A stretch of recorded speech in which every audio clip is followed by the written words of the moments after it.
मसला ये बयान होता है कि ये ड्राई क्लीनर लोग या धोबी के पास कपड़े जाते हैं और घरों के अंदर भी वॉशिंग मशीन के अंदर कुछ कपड़े पाक होते हैं और कुछ कपड़े नापाक होते हैं। अब उनको इकट्ठा डाला जाता है, क्या उससे कपड़े धुल के पाक हो जाते हैं? उसका शरई हुक्म बयान किया जाए। ये मसला आपको समझ आ गया होना।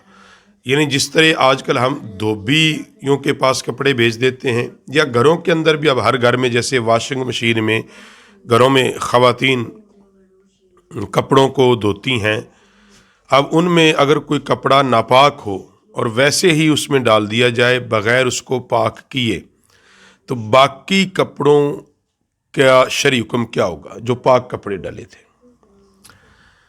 याद रखो, एक बात याद रखो, अगर वो सारे उन्होंने इकट्ठे डाल दिए, पाक और नापाक कपड़े इकट्ठे डाल दिए हैं और उनको इकट्ठे ही धोया गया है, तो जो पाक कपड़े थे वो भी उसके साथ नापाक हो जाएंगे। ये मुख्तसर इसका जवाब है। तफसील क्या है ये बात याद रखें। कपड़े का एक होता है साफ सुथरा होना, एक होता है पाक होना। साफ सुथरा यानी आपने धोया और उस पर इस्त्री मारा और चमका के टांग दिया, वो साफ सुथरा तो है मगर वो पाक नहीं है। पाक होगा जब शरई तकाजे पूरे हों। पाक करने का, नापाक कपड़ों को पाक करने का तरीका ये है, एक तरीका ये है कि जो कपड़ा आपका नापाक है, जितना हिस्सा उतने हिस्से को 3 बार धोया जाए। अगर कोई ऐसी नजासत थी जो लिक्विड थी, उसको 3 बार, यानी एक बार धोएं अच्छी तरह, उसको पानी उसका निचोड़ दें, फिर दोबारा धोएं, फिर तीसरी बार धोएं, अब उस कपड़े को डाल दें, वो पाक है। एक तरीका। दूसरा तरीका, अगर वो मोटी थी जैसे गोबर वगैरह, उसको खुरच दें अच्छे तरीके से और वो खुश्क हो जाए। तीसरा तरीका, उस कपड़े को आपने यानी भगोया है, जो नापाक था वो सारी आपने भगो दी है, अब उसको अच्छे तरीके से पानी में डबोएं, निकालें, उसको निचोड़ें और वो पानी उसको ज़ाया करें, दोबारा उसमें नया पानी डालें, वो अच्छे तरीके से उस कपड़े को उसमें खंगालें, वो पानी ज़ाया करें और तीसरी बार भी ऐसे कर देंगे, कपड़ा पाक हो जाएगा। अब इसी तरह अगर वाक़ई फिल वाक़ई ऐसा ही है कि पाक और नापाक कपड़े सारे के सारे इकट्ठे थे, अगर तो तरीका वॉशिंग मशीन का ये था कि कपड़े सारे डाले हैं, एक ही पानी डाला है और बस उसमें सब इकट्ठे धुले हैं और उसको बाहर निकाला है, पानी निकाला है और उसको सुखा दिया है, अब वो कपड़े नापाक हैं।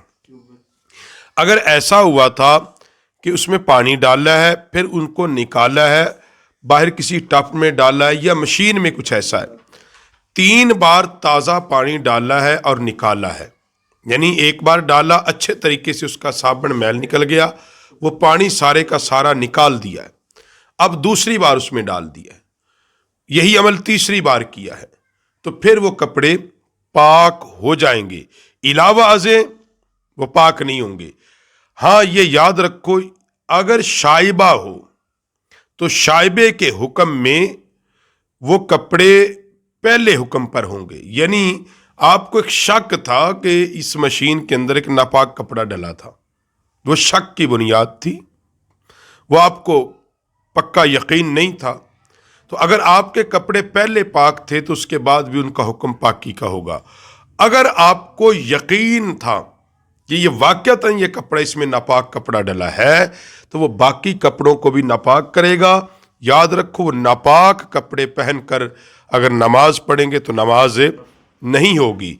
शराइत नमाज के अंदर कपड़ों का पाक होना ज़रूरी है। अगर आपने वो कपड़े पहने तो इससे नमाज नहीं होगी।